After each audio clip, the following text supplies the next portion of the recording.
te vorrei a te incontrare. Quando ti guardo all'occhio fai sognare. Domani a cena ti vorrei invitare, per dirti quando io ci tengo a te. Sono innamorato che ci posso fare, perché il cuore mio batte per te. L'unico modo per ti far capire la verità che voglio solo a te. Io sono innamorato di te, che ci posso fare? Ti penso sempre un po' capire. Tu fai parte di me e giuro non riesco a dormire, perché io penso solamente a te.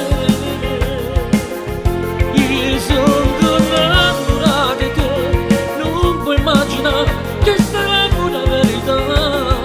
Voglio stare con te, a me sta bocca a morire, a stringere fuori da me.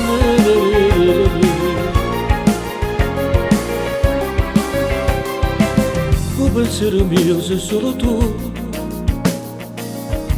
mi dai la felicità. Sono innamorata pazzamente di te, giuro che non ti lascerò mai. Sono innamorata che ci posso fare, perché il cuore mio batte per te.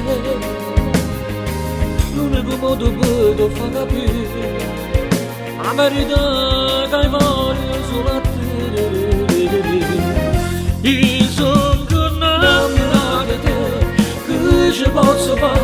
Ti penso sempre un po' capire.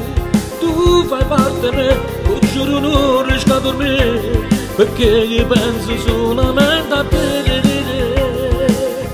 Io sono innamorato di te, non puoi immaginare che sarà una verità.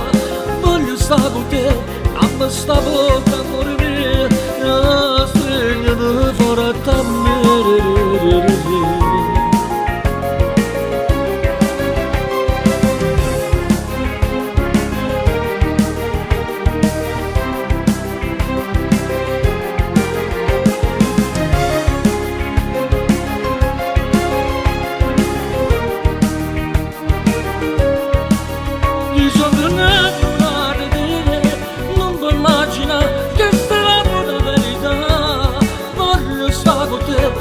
Sta bocca a morire, a stringere fuori da me.